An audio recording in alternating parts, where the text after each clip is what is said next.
Ou on prend Dieu au sérieux, ou si tu ne veux pas Dieu, tu fous le camp. Pas nous fatiguer, pas me fatiguer ici. Si tu ne veux pas Dieu, tu pars. Il y a quoi? C'est ta vie, hein. Tu vas en enfer, un point c'est tout. On n'est pas en parti politique ici. On vous parle, vous connaissez l'amusement. Je ne joue pas à quelqu'un. Le diable aussi est là. Satan aussi est là. Les démons sont là. C'est un combat que je mène en même temps. Comme vous ne voyez pas là, je vais demander à Dieu un jour de vous ouvrir les yeux. Vous ne voyez pas ce qui se passe autour. On n'est pas dans une religion. On n'est pas dans une dénomination. Je ne suis pas là pour te corriger, pour chercher ton argent. Ce que je veux que tu saches là, un jour tu dois comparaître devant Dieu. Tôt ou tard, tu dois comparaître. Écoute-moi, le feu de l'enfer là, ce n'est pas amusement. Le feu de l'enfer, ce n'est pas amusement. Moi, je l'ai vu, Dieu m'a montré ça. Le feu de l'enfer, ce n'est pas amusement.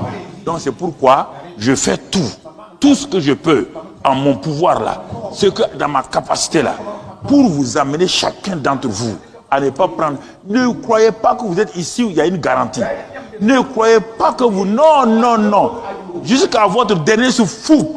La garantie, c'est quand vous êtes fou et rentrez. Sinon, à 2 minutes, vous pouvez tout perdre. Ok. Vous dites, vous ne croyez pas. D'aimer les gens. Non. Je n'aime pas. Si tu n'aimes pas, tu vas en enfer. Si tu ne pardonnes pas, tu vas en enfer. D'abord, tes prières ne sont pas exaucées à cause de ça. Parfois, je souffre. Vous ne comprenez pas. C'est-à-dire que vous ne comprenez pas l'amour de Dieu. Vous ne comprenez pas. Vous croyez que vous êtes dans une religion pour réussir. Vous croyez que vous êtes venu là pour avoir un mari, femme, pour avoir des enfants, pour avoir un travail. Non, vous ne comprenez pas. Parfois, je m'assois, j'attrape ma tête. Mes larmes courent. Je dis, mais quel jour ils vont comprendre?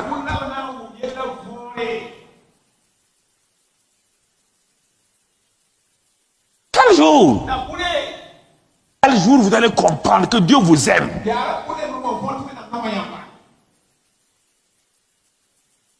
Quel jour? Pourquoi vous haïssez? Pourquoi vous dévalorisez vous-même? Pourquoi l'amour de Dieu, il a les 2 bras tendus vers vous? Mes enfants, me voilà. Pourquoi vous rejetez son amour? Pourquoi vous voulez vous satisfaire votre ego? Vos passions, ça va vous donner quoi? Le monde passe. Les passions passent.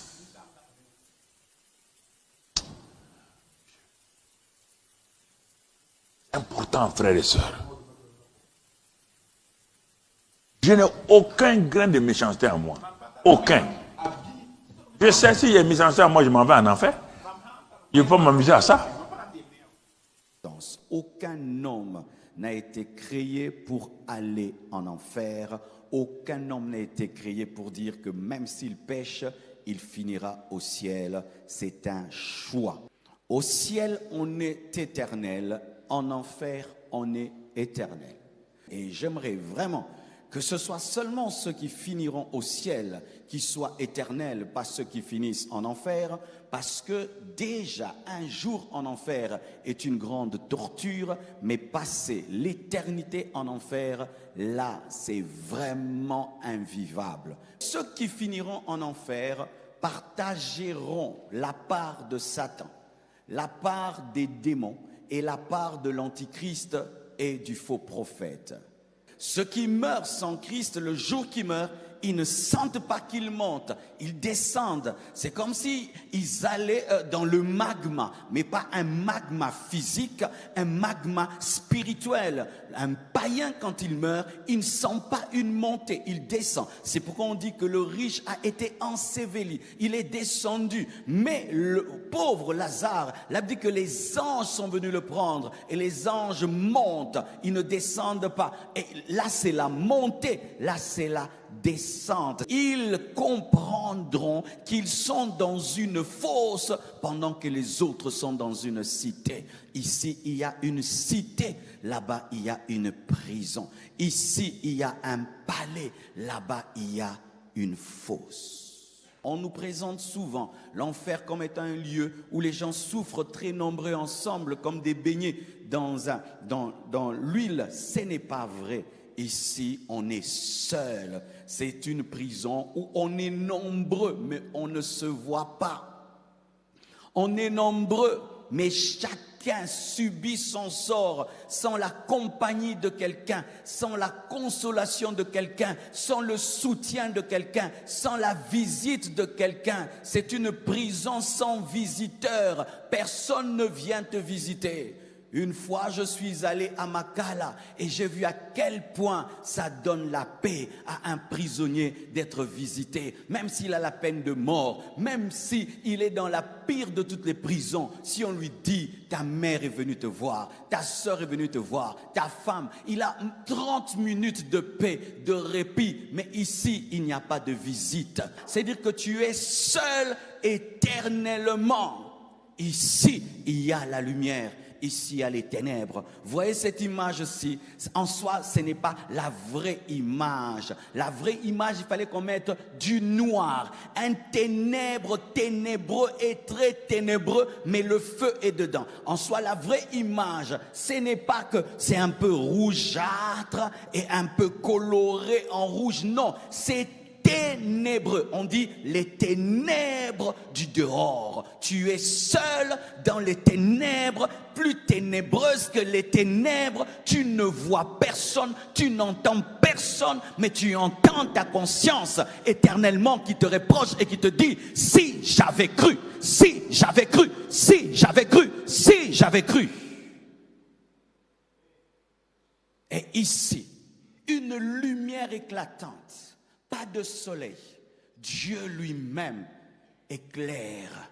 Ce Dieu qu'aucun œil n'a vu et ne peut voir éclairera cette ville, cette cité. On prêche l'évangile sur TikTok, sur Internet, sur YouTube, partout. Cette génération n'a pas de raison de ne pas croire. Cette génération n'a pas d'excuse. On t'a parlé de l'enfer, on t'a présenté Jésus dans toutes ses facettes, mort, ressuscité, qui t'aime et tout. Si tu ne crois pas et tu finis dans le feu, ce sera ta propre faute. Puis j'ai fait le tour du monde. D'abord, je cherchais à savoir qu'est-ce que le christianisme. Pourquoi les grands hommes de Dieu ont échoué. Pourquoi certains ont réussi. Je voulais connaître, parce que j'avais des problèmes. J'avais des problèmes. Je voulais être sûr. On me dit que c'est le paradis. Si je manque le paradis, là, je vais aller où? Vous ne pensez pas à ça, hein? Ce n'est pas une autoroute avec des sorties. On dit sortie numéro 2. Tu pars tourner, tu reviens. Quand on manque la sortie pour le paradis, là, c'est l'enfer. Il ne faut pas chercher à avoir ça. Vous pouvez avoir tout ça, là. Mais à quoi ça vous sert? À quoi ça vous sert? Quand vous êtes là, la mort se présente. Il dit maintenant, on a déchiré les feuilles du calendrier. La dernière feuille est déchirée. Tu vas dire quoi? Tu vas dire quoi? Quand on était débutant, témoin à Toulouse, il y a un monsieur qui est mort à l'hôpital, terrible. Sa famille était là, il criait, attrapez-moi, ils arrivent, qui arrive? Qui connaît qui arrive? Non, il criait. Il est mort en tenant les deux fers du lit là comme ça. Il a crié, il est mort comme ça. Parce qu'il n'a jamais cru. Il n'a jamais accepté. Il se moquait des chrétiens, il se moquait de ceci. Voilà sa fin. Il y a un jeune homme qui était avec moi, son oncle était féticheur, méchant. Il a dit à l'enfant là, s'il va à l'église cette nuit-là, s'il vient vivant, lui n'est pas féticheur. L'enfant, c'était un enfant de 12 ans, il a dit que lui, il s'en va. Il est parti. Au retour, quand il est sorti, ils ont un certain pouvoir. La foudre est venue, tout, brûler l'herbe, partir. Le surlendemain, l'homme est tombé malade. L'oncle féticheur, là, Vous savez comment il a terminé? Il mangeait des braises de feu. Sa femme l'a fait le feu, il mange. Il n'y a rien, il est mort comme ça, horriblement. Il y a des réalités qu'il ne faut pas s'amuser. Hein? Ne cherchez pas voiture ici. Dieu a dit, premièrement, le royaume des cieux et sa justice, et toutes ces choses vous sont données. Le plus grand drame d'un homme, ce n'est pas de mourir. Tout le monde va mourir. Le plus grand drame d'un homme, ce n'est pas de mourir, c'est d'aller en enfer. C'est d'aller en enfer. Parce que l'enfer, on n'a pas idée en fait de ce que c'est que l'enfer. Le Seigneur nous dit dans Jean 3,16 que Dieu le Père a tant aimé le monde qu'il a donné son Fils unique afin que quiconque croit en lui ne périsse point. C'est un péril, mais qu'il ait la vie éternelle. Le contraire de la vie éternelle, c'est quoi? C'est la mort éternelle. C'est pas juste la mort, c'est la mort éternelle. La mort physique, c'est quoi? La mort physique, c'est juste la mort de ton corps. Parce que ton corps, tu l'as reçu à ta naissance. Tu l'as reçu à ta conception plutôt, pour être plus précis. Mais ce corps-là, tu ne vas pas l'emporter, tu ne peux pas l'emporter dans l'éternité. Or, l'être que tu es, c'est un être éternel. Tu n'es pas juste le corps qu'on voit. Le corps qu'on voit, c'est l'enveloppe qui te porte. Mais à l'intérieur de toi, il y a un être. Enfin, à l'intérieur de ce corps, il y a un être là qu'on ne voit pas. Mais il est réel. Amen. C'est ce qu'on appelle l'esprit. Il est réel. Et puis il y a une âme aussi. Et c'est quand l'esprit, l'âme quitte le corps qu'on appelle le corps la dépouille. On dit la dépouille du défunt. La dépouille, pourquoi? Parce que le corps a été dépouillé de ce qui lui donnait la vie. Amen. Parce que la vie là, c'est pas le corps. Le corps là, il porte la vie. Tu me suis? La mort éternelle, c'est pas une blague. Tu viens de l'éternité. Je viens de l'éternité. On l'a déjà dit plusieurs fois. On est notre. Tu ne viens pas de comment on appelle ça, de Woluwe. Tu ne viens pas d'Anvers. Non, tu ne viens pas de Bujumbura non plus, ni de Douala. Tu ne viens pas de Bastos. Tu ne viens pas de Paris, tu ne viens pas de Berlin. Tu viens du ciel. Tu viens du ciel. Genèse chapitre 1, verset 26. Amen. Et ensuite, Dieu nous a donné un corps pour qu'on puisse venir sur la terre, parce que l'être humain a été fait pour la terre. L'être humain n'a pas été fait pour le ciel. On ne va pas passer l'éternité au ciel. On ira au ciel, c'est pour se reposer de nos œuvres. Apocalypse chapitre 14, verset 13. Amen. Mais ce n'est pas l'éternité au ciel, non. Les cieux sont à l'éternel et la terre, il a donné aux hommes. Et Dieu nous a donné la terre, pourquoi? Pour qu'on puisse régner sur la terre comme lui, il règne dans les cieux. Parce qu'on ne peut pas régner au ciel. Au ciel, c'est lui le roi. Mais il voulait aussi que toi, tu sois roi. C'est pour ça qu'il est appelé le roi des rois. Pas le roi des princes. Mais si on était au ciel, on allait rester des princes. Parce que tant que le roi n'est pas mort, tu restes prince. Mais notre roi, il ne peut pas mourir. Donc, il nous fait un autre territoire. Tu me suis? Le Père, le Fils, le Saint-Esprit. Genèse chapitre 3, versets 22 à 23. La plupart des chrétiens ne connaissent même pas ça. Alors que c'est la base. La base de notre salut, elle est là-bas. Genèse 3, 22 à 23.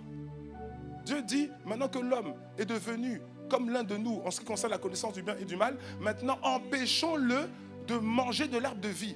Parce que s'il mange de l'arbre de vie, qu'est-ce qu'il va faire? Il va vivre éternellement. Il va amener tous les autres à vivre éternellement séparés de Dieu. C'est-à-dire, c'est l'enfer. Donc, dans son amour, qu'est-ce que Dieu fait? Dieu sort Adam de l'éternité.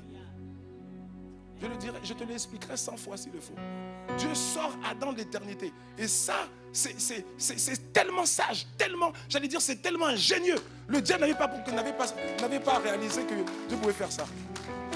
Donc, qu'est-ce que Dieu fait? Dieu sort Adam de l'éternité. Parce qu'il est en train de dire, il est en train d'expliquer que Adam était maintenu dans l'éternité. Pourquoi? Parce qu'il avait accès à l'arbre de vie. L'arbre de vie le maintenait dans l'éternité. Donc maintenant, si Dieu laisse Adam manger l'arbre de vie, qu'est-ce qui se passe? Comme toi et moi, on doit être manifestés par lui. Le jour où on est manifesté sur la terre par lui, en fait, dans l'éternité, on est déjà séparés éternellement. C'est la mort éternelle pour toujours. On n'a même pas de possibilité de recours. Tu me suis? Et donc, qu'est-ce que Dieu fait? Dieu va faire quelque chose d'inattendu. Dieu va créer quelque chose qui n'existait pas. Dieu va créer le temps. Et donc, il nous met dans le temps. Il nous sort de l'éternité. Parce que s'il nous manifeste dans l'éternité, dès qu'on est manifesté, on est déjà mort. Mort éternelle. Tu vois, vivant, parce qu'on est des êtres spirituels, mais mort pourquoi? Parce que séparés de Dieu et de sa gloire et de sa présence. Donc, il nous sort. Il sort Adam de l'éternité et il met Adam dans le temps. Et maintenant, il nous fait passer, nous tous, qui avons été créés en Genèse chapitre 1, verset 26, il nous fait maintenant passer, nous tous, par le temps. Et donc, c'est dans le temps que Dieu te donne sur la terre, de 0 ans jusqu'à environ maximum 120 ans. Selon Genèse chapitre 6, verset 3, en fait, on a donc entre 0 et 120 ans maximum pour saisir le bras tendu de Dieu, qu'on appelle Jésus-Christ, pour être réconcilié avec Dieu, pour enlever le manteau de pécheur, pour revêtir le manteau de sainteté.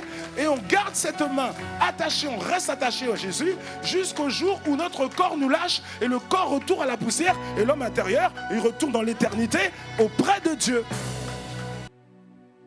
Parce qu'on ne se rend pas compte en fait de l'éternité, on ne se rend pas compte. Hier, au culte des étudiants, avec les jeunes, je leur posais la question, je leur disais, mais quel est le nombre le plus grand que tu peux citer?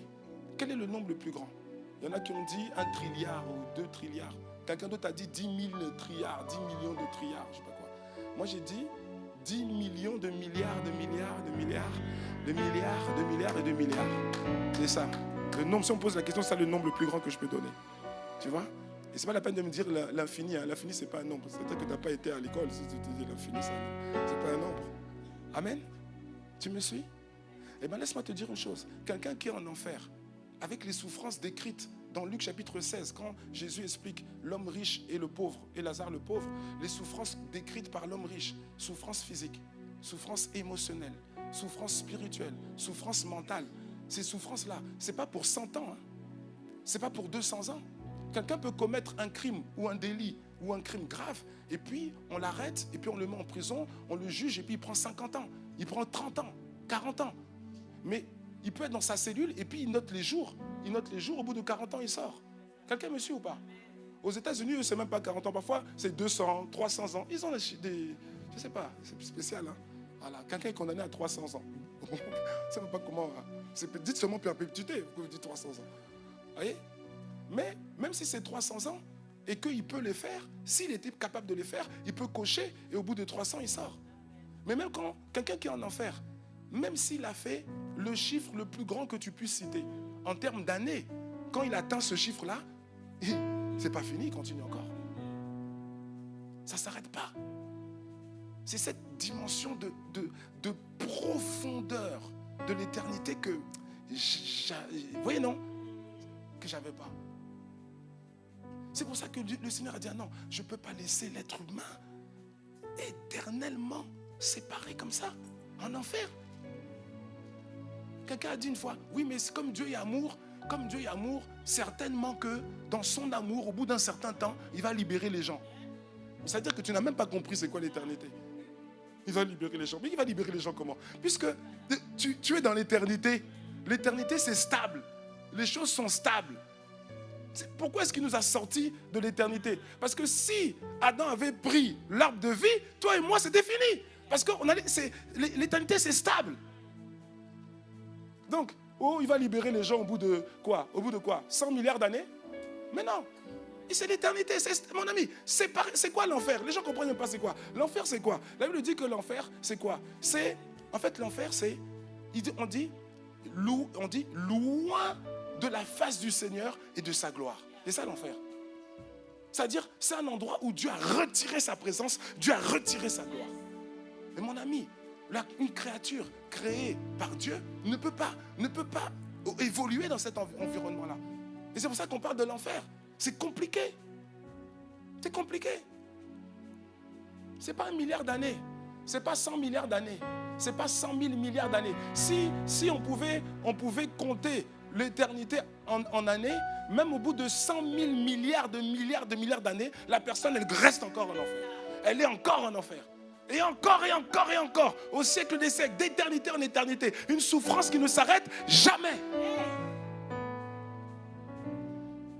Mais gloire soit rendue à Jésus-Christ, parce que à la croix du Calvaire, il a pris notre mort et puis il nous a donné la vie éternelle. Quel choix tu fais aujourd'hui? comme esprit, veux-tu aller vivre éternellement avec le diable, puisque Dieu a créé l'enfer pour le diable. Et l'enfer qu'il a créé pour le diable, c'est le diable avec tous ses enfants, ceux qui n'ont pas reçu Jésus-Christ comme Seigneur et Sauveur. Toi qui as reçu Jésus-Christ comme Seigneur et Sauveur, reste avec Christ, ne change pas, reste fidèle pour que tu puisses bénéficier de ces avantages aussi avec le Seigneur. Ce n'est pas à dire que puisque tu as reçu Jésus-Christ, c'est fini, tu peux encore vivre dans le péché. Non, ce qui nous sépare avec Dieu, ça s'appelle le péché. Et ce qui amène l'homme à pécher, c'est son corps, avec les convoitises du corps, les convoitises du monde. C'est ce qui amène à l'homme des péchés. Mais si on est fixé, attaché à Christ, il va nous donner sa paix et sa joie. On n'a pas besoin de vivre le péché. Et le péché, ça fait très mal. Ceux qui vivent dans le péché, ils ne vivent pas dans le bonheur. Ils vivent dans la souffrance. Quel que soit ce qu'on appelle le plaisir que le péché peut amener. Et à la fin, c'est toujours la souffrance. Il y a des événements qui peuvent se produire sur la terre et qui peuvent faire que tu rates la vie éternelle avec Jésus-Christ, même si tu dis que tu as été sauvé par Jésus-Christ. Le premier événement, tu peux mourir à tout moment.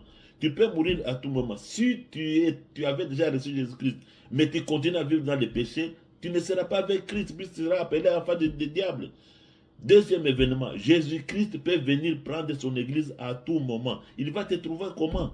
Il dit qu'il ne va pas prendre ce qui est impur. C'est ce qui est impur, quelle que soit la personne, puisque Dieu regarde seulement le cœur, ne regarde pas l'aspect extérieur. Quels que soient les titres que tu peux avoir, la richesse que tu peux avoir, mais si tu ne marches pas selon la parole de Dieu, selon ce que Christ t'a recommandé de faire, tu seras compté parmi les enfants du diable. Que vraiment Dieu te fasse grâce et partage ce message. Puis c'est un message vraiment très important que tout le monde doit savoir. Que Dieu te bénisse. Au nom de Jésus. Amen.